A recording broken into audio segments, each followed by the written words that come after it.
All right, hey everyone. Unfortunately, I have some bad news to share, and that is that T-Mobile is going to enforce their geo-fencing rules on their T-Mobile 5G home internet services that they have out there. This is going to affect a lot of users, both current and future users that can't do what they want to do. So I'm going to go through all the side effects, how it's going to affect you, as well as look for your feedback as your experience as well. So before I get too far, I do want to say that I did get some of this information from the Mobile Report online, so I must give credit out to them. I'll put a link to the story in the description down below.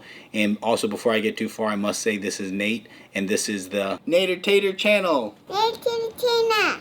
Please consider subscribing and liking the video to help this channel keep growing. Now, into the story, what I'm going to do is I'm going to pull up my tablet here and show you some of this information. Now, specifically, T-Mobile has been growing their home internet line so that it's not just one product anymore.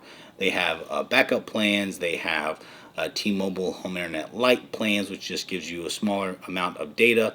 And then now, most recently, they've added this Away plan and this Away Limited plan. So they have an Away plan that gives you unlimited data on the road. It works in the car, it works wherever you're at. But the big downside to that is that it's $160 a month. That's with the auto pay discount. So it's a substantial cost increase versus their home internet unlimited home plan, which is stationary and it's $50, give or take. Sometimes it's $60. It actually varies up and down a little bit there depending on the discounts. But that cost difference is huge for a lot of people. And now they do have a little bit cheaper of an Away plan that's like 200 gigs of data a month, but for a lot of people they burn through that fairly quickly. So let's hop into the details here, and I'm just going to go here onto my tablet. Alright, so here is the Mobile Report website where they do cover this topic, and I'll put a link to this in the video description as well. But they got some inside information that is good to look at here, so that's really what I want to point out. Everything else I've kind of already touched on, but this is the screen that the T-Mobile employees see, and they explain why or how this is happening and what the rollout is going to be like. So starting June 20th of 2024, this is when, according to T-Mobile, a small group of customers that are at different or ineligible locations will be notified to contact T-Mobile and return to the store to re-verify eligibility. So you either call them or you go to a T-Mobile store. I typically encourage people to go to the T-Mobile corporate stores, but you can go to a reseller as well. It says you'll get a text message, and then you have basically a couple options you can do. One is you can return your gateway and basically cancel your service. You can check and confirm that your home address or wherever you want to use this is actually a eligible unlimited address, and then if so, you can just change your address and you'll be all set.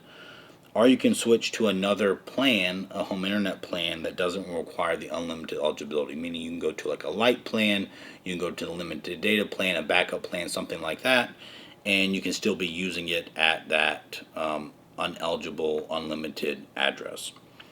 The other one is that you can cancel and then get on a wait list to be notified when your home address is actually eligible for the unlimited. So none of those are really great options if you've been chugging along here with the unlimited plan and happy with it. But those are what T-Mobile is putting in front of us that we have to do. So if you do experience any of this where they contact you or you go try to change it, please put a comment down below and let us know how that goes and what you're told. I'm very curious to see what the customer experience is actually like there.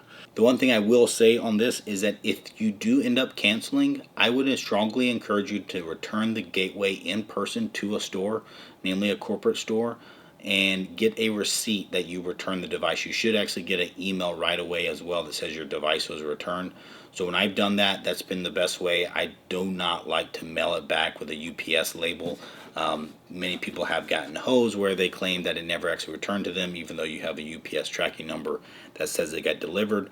And if that's the case, you can actually be out $300 or $400. So I strongly encourage you to return it in person and make sure you keep and save that receipt that you get when you return it in.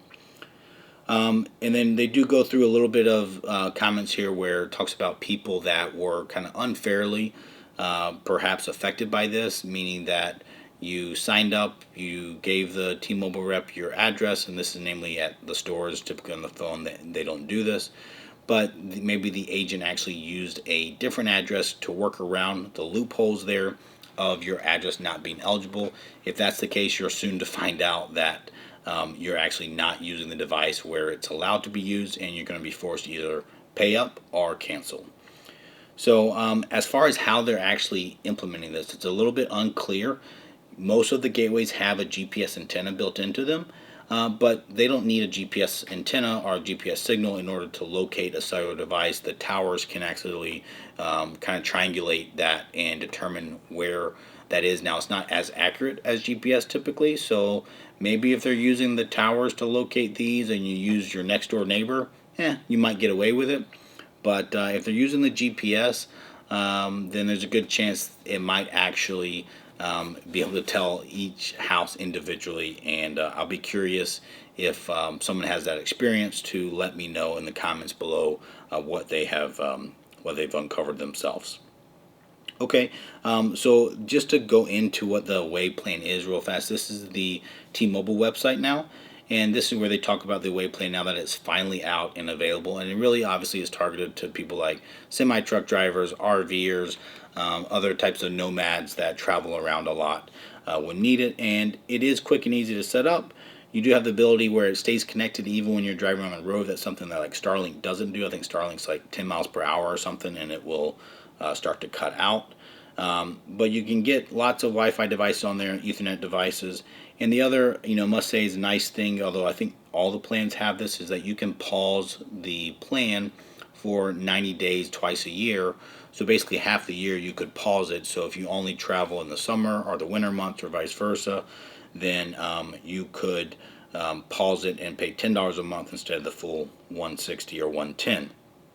So the 110 is if you only want 200 gigs of data. The 160 with autopay is if you want the unlimited plan. So then they try to show here a chart as well that illustrates how it differs from the competition. But honestly, for me at least, I'm never going to pay this much for a mobile internet. But if you are in a bind and this is one of your few options, maybe it makes sense. So hopefully this helps. If you like the video, do give me the thumbs up and consider subscribing.